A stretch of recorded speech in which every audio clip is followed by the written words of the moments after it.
오늘 이 아침에는 역대하 33장 1절에서 13절 본문으로 하나님 말씀 나누겠습니다. 오늘 본문의 므낫세의 그 인생을 한 그림으로 보여주는 대목에 이르렀습니다. 오늘 말씀의 제목을 한번 붙여보았습니다. 므낫세가 하나님을 알아가는 방식.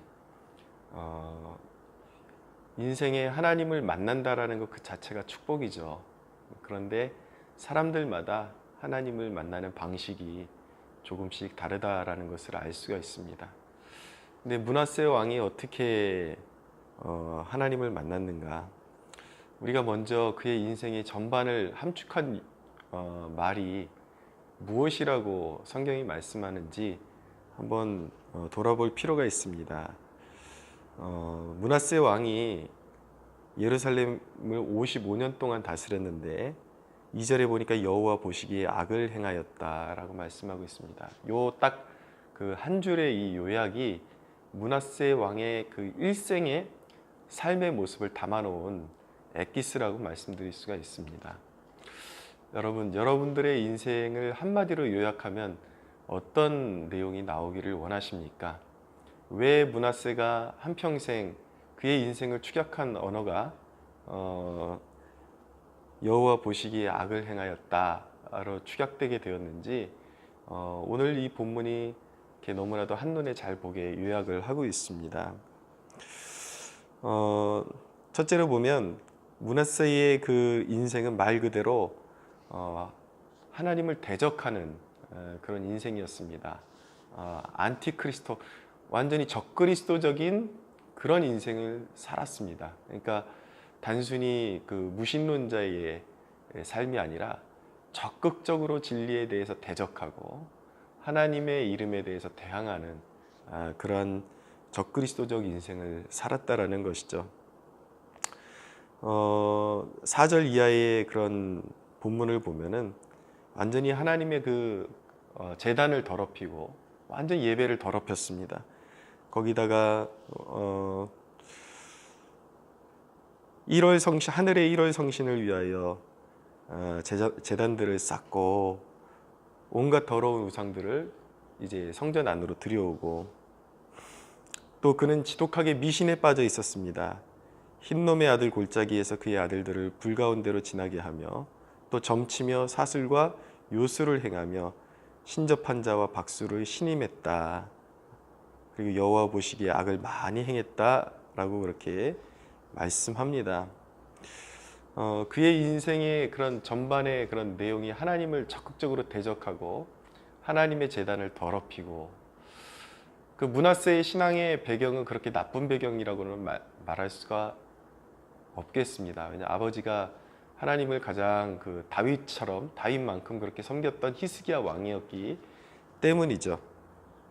그럼에도 불구하고 이렇게 오늘날로 말하면 거의 목회자보다 더 뛰어난 그런 신앙인의 아들로 태어났는데 예배를 업신여기고 사람들에게 예수님에 대한 그런 모욕적인 말을 막 퍼뜨리고 다니고 제단을 더럽히고 자신의 삶을 완전히 방탕함에 내어주고 또 하나님은 없다고 막 그렇게 우기면서도 온갖 미신과 잡된 그런 것들, 귀신에게 그 복종하는 일들은 적극적으로 행하고 돌아다니는 그런 인생이라고 말씀드릴 수가 있는 것이죠. 그의 영향력이 어떤 영향력이었는가 하면 9절에 유다와 예루살렘 주민이 므낫세의 꾀임을 받고 악을 행한 것이 여호와께서 이스라엘 자손 앞에서 멸하신 모든 나라보다 더욱 심하였다. 그의 인생은 사람들의 마음을 빼앗아서 영적인 파멸로 그 인도해가는 그런 인생이었습니다. 그런 악한 영향력을 므낫세가 끼치고 살았다라는 것이죠. 그런 그에게 하나님이 처음부터 그에게 진노를 내리신 것이 아니라 끊임없이 그에게 기회를 주셨다라는 것을 암시하고 있습니다. 10절에 보니까 여호와께서 므낫세와 그의 백성에게 이르셨으나 그들이 듣지 아니하므로 라고 말씀하죠. 하나님은 선지자와 예언자들을 보내서 므낫세가 돌이킬 수 있도록 여러 번 강권하셨을 것입니다. 그러나 그는 듣지 않았습니다. 그가 듣지 않아서 결국 어떻게 됐습니까? 하나님이 주시는 모진 환난 속에 빠지고 말았습니다. 11절 이하에 보니까 여호와께서 아수르 왕의 군대 지휘관들이 와서 치게 하심에 그들이 므낫세를 사로잡고 쇠사슬로 결박하여 바벨론으로 끌고 간지라 라고 말씀하고 있죠. 포로가 된 신세가 되어서 고난의 떡과 물을 마셔야 하는 그런 신세가 되었습니다. 그나마 다행인 것은 정말 지독할 정도로 멸망을 위해서 예비된 그릇은 그런 가운데서도 결코 회개하지 않는데, 그나마 다행인 것은 므낫세가 끝에 회개하게 됩니다. 12절 이하에 보면 그가 환난을 당하여 그의 하나님 여호와께 간구하고 그의 조상들의 하나님 앞에 크게 겸손하여 기도하였으므로 하나님이 그의 기도를 받으시며 그의 간구를 들으시사 그가 예루살렘에 돌아와서 다시 왕위에 앉게 하시매 므낫세가 그제서야 여호와께서 하나님이신 줄을 알았더라 라고 말씀하고 있습니다. 결국 하나님을 만났죠. 그리고 하나님 앞에 인생의 후반부에 그렇게 복종하게 되었다라는 것을 보여주고 있는 것입니다. 참 극적이고 그나마 참 다행이고 큰 위안이 되는 말씀이라고 말씀드릴 수가 있겠습니다. 여기서 하나님의 그런 성품을 다시 한번 엿보게 되죠. 그렇게 사람들을 파멸로 이끌어가고 악한 짓을 일삼았는데도 불구하고 끝에 하나님 앞에 진정성 어린 마음으로 회개하니까 하나님이 그 이전의 죄를 묻지 아니하시고 용서해 주시고 그를 연락해 주셨다, 받아주셨다라는 것을 보게 됩니다. 이것이 하나님의 위대한 성품이라는 것을 우리가 알기 원합니다. 이 하나님의 성품의 위대함을 엿볼 수 없는 사람들은 어떻게 그럴 수가 있느냐? 말도 안 된다. 일생 죄밖에 짓지 않고 정말 하나님 나라를 그렇게 끊임없이 대적했는데 그가 그렇게 하나님 앞에 한번 납작 엎드려가지고 회개하고 기도했다고 그를 받아주신다라는 것, 그래서 형평성에 맞지 않는 것 같다. 이런 마음을 품을 수도 있을 것입니다. 그러나 이런 마음을 품는 사람들은 사실은 자기 자신에 대해서 너무나도 주관적이고 하나님 앞에서의 객관적인 자신의 모습이 어떤지 잘 모르는 사람들이 주로 그런 생각을 하고 그런 돌팔매질을 잘 하곤 합니다. 왜냐하면 자기는 나름대로 깨끗하게 살고 있다라고 자부하는 것이죠. 그러나 여러분, 우리는 누구나 연약함에 빠집니다. 우리는 누구나 죄에 빠지고 실수할 때가 너무나도 많습니다. 그러나 여러분, 하나님이 우리를 대하실 때에 정확한 잣대를 가지고만 대하신다면 우리는 소망 없는 사람들입니다. 므낫세만 소망 없는 것이 아니라 성경에 100개의 그런 율법 가운데 99개를 지키다 1개만 범해도 그것은 나머지 99개는 무효가 된다라고 말씀하고 있습니다. 모두가 죄에 빠져들 수밖에 없고 모두가 사망의 길로 갈 수밖에 없는데 우리가 소망이 있는 이유는 무엇입니까? 우리가 여러 번 넘어지고 엎어져도 정말 통회하는 마음으로 하나님 앞에 잘못했습니다 엎드리면 더 이상 미루지 않고 그 자리에서 받아주시는 하나님의 신실하신 성품 때문에 우리에게 구원의 소망이 있고 우리에게 회복의 소망이 있는 것을 깨달아야 되는 것이죠. 우리의 구원의 소망은 나의 잘남에 있는 것이 아니라 전적으로 위대하신 하나님의 그 위대한 성품, 용서하시는 그분의 성품에 있다라는 사실을 깨닫는 이 아침이 되기를 소원합니다. 그 인생의 말년에 므낫세가 이렇게 하나님을 만났어요. 너무 귀한 일입니다. 그런데 여러분, 여기서 다시 한번 생각해 봐야 되는 것은 무엇이냐면 그의 인생을 전체적으로 평가한 단어가 여호와 앞에서 악을 행했다. 그에게 누구와 똑같은 인생의 기회들이 주어져 있었습니다. 한평생이라는 시간이 주어져 있었습니다.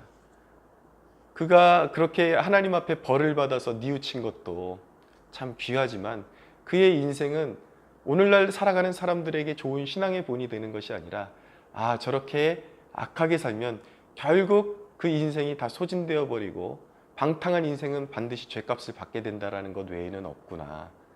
그나마 인생의 끝자락에서 회개하면 간신히 그래도 구원은 해주시는구나.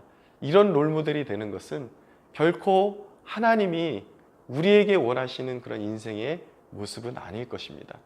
하나님은 저와 여러분에게 하나님의 그 품속에 가지고 계신 놀라운 계획을 가지고 계심을 믿으시기 바랍니다. 인생의 본이 되는데 어떤 사람들은 보니까 어떤 분은 한평생 동성애에 젖어 살다가 결국은 에이즈에 걸려서 죽을 인생이 되어서 나중에 이제 전도를 받고 예수님 영접하고 동성애가 죄인 것을 깨닫고 이제 에이즈의 이제 말기로 가면서 이제 죽음의 그 코앞에서 면전 앞에서 자기 인생을 회개하는 마음으로 사람들에게 동성애에서 빠져나오라고 그렇게 권고하는 역할을 해주시고 하나님 앞에 부름받은 그런 분들도 있습니다. 그 인생 자체로 의미가 있다고 말씀드릴 수가 있겠죠. 또 그것을 보고 뉘우치는 동성애자들도 있을 수도 있겠습니다. 그러나 여러분, 그런 인생도 하나의 어떤 가치 있는 역할을 한다라고 말씀드릴 수가 있겠지만 하나님께서 우리에게 무수한 인생의 기회를 분명히 주시거든요. 므낫세에게 인생의 끝자락에 가서 그냥 하나님이 구원해내신 것이 아니라 그의 삶의 중간중간에 선지자들과 예언자들을 통해서 회개를 촉구하시는 그런 사건들이 있었다고요. 그때 돌아섰더라면 더 좋은 신앙의 롤 모델이 될 수도 있었을 텐데 그의 인생은 끝에 가서 하나님께 돌아서긴 했지만 그의 인생의 전반적인 그가 무엇을 하고 살았는가 라고 하는 그 질문에 대한 대답을 한마디로 정의했을 때 여호와 앞에서 악을 행한 것이 다였다.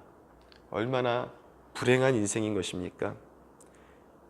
한평생 살면서 하나님을 비방하는 데 시간을 보내고 술 취하고 방탕하고 쾌락에 젖어 살고 하나님은 믿으라고 그래도 그렇게 외면해도 세상에 미신들 전보러 다니고 또 재앙이 올까 봐 두려워서 부적은 또 지갑에다 꽂고 다니고 이런 어리석은 인생, 그런 인생 살다가 이렇게 막판에 그 인생 다 너무나도 정금과 같은 그런 인생을 소진해버리고 하나님을 만나는 것, 그것 자체도 귀하지만 얼마나 또 불행스러운 인생입니까?